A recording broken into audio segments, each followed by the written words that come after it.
Бажаю здоров'я. Коротко про цей день. Доповідь СБУ Євгенія Хмари. Він керує багатьма нашими операціями. Саме про це й говорили. Про операції, які відбулись нещодавно. Служба безпеки України працює результативно. Я хочу подякувати за це всім оперативникам та спецпризначенцям служби. Про деякі операції, які росіяни вже відчули, говорити публічно ще зарано. Частина операцій в роботі. Погодив також нові. Ми активно захищаємось, і всі російські втрати – це те, що наближає закінчення війни. Наші дівстрайки, спеціальні заходи – все має продовжуватись безумовно. Говорив також з Кирилом Будановим, в тому числі про санкційну політику. Минулого року з багатьма партнерами була налагоджена нова співпраця для синхронізації санкцій, але темп має стати значно більшим. Російське виробництво ракет і дронів не може існувати без постачання компонентів з інших країн. Це стосується не просто якихось російських виробів, а всієї російської зброї. Це зброя, яка будується на компонентах, які сама Росія не виробляє. І тому блокування постачання та розширення санкцій – це один із ключових наших пріоритетів. Це має бути пріоритетом також у партнерів. Наші інституції мають працювати для цього активніше.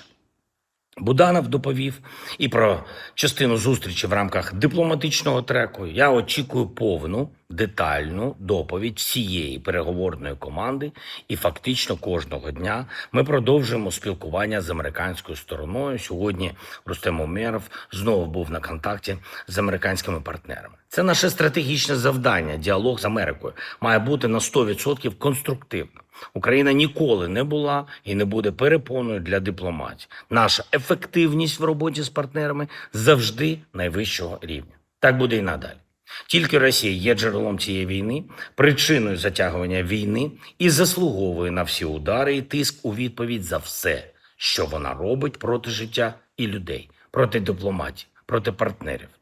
Ми уважно відслідковуємо та фіксуємо всі намагання росіян зламати наші відносини з партнерами. Бачимо, яких лобістів Москва залучає, через кого намагається діяти, які внутрішні операції в Україні та Європі намагається запускати. Наша протидія буде відчутною і по лінії спеціальних служб, і по лінії наших розвиток, і політичною співпрацею з партнерами, і, зокрема, санкціями. Важливо, що поновлено рух в Конгресі Сполучених Штатів Америки у напрямку більш жорстких санкцій проти Росії, проти російської нафти. Це дійсно може спрацювати. Я дякую всім, хто допомагає. Я хочу відзначити сьогодні наших воїнів. Кожного, хто попри все, попри постійні удари, російські штурми, попри всю цю важку, холодну зиму, захищає наші позиції та знищує окупанта.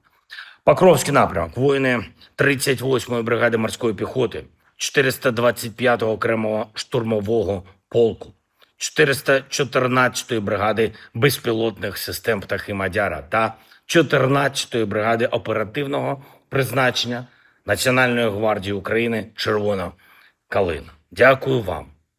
Краматорський напрямок – це передусім воїни 24-ї механізованої бригади. Дякую. Куп'янський напрямок, 43-я механізована бригада та 13-та бригада Національної гвардії «Хартія». Дякую. Дякую. І теж на нашій Харківщині заслуговують на вдячність воїни 72-ї механізованої бригади. Молодці воїни. Гуляйполе, 5-та штурмова бригада, 1-й та 225-й штурмові полки. Дякую вам.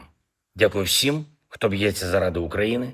Була сьогодні доповідь Михайла Федорова, фактично по плану нашого захисту. Стратегічні речі обговорювали.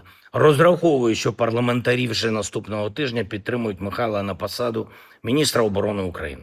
Для сфери оборони у нас план дій є. Так само, як і для дипломатії. Це залежить виключно від рішучості партнерів, який план стане основним на рік. Війну треба завершувати, для цього на Росії треба тиснути. Той, хто говорить мовою балістики та шахедів, нічого, крім сили, не зрозуміє. Працюємо, щоб світ діяв ефективно. Слава Україні!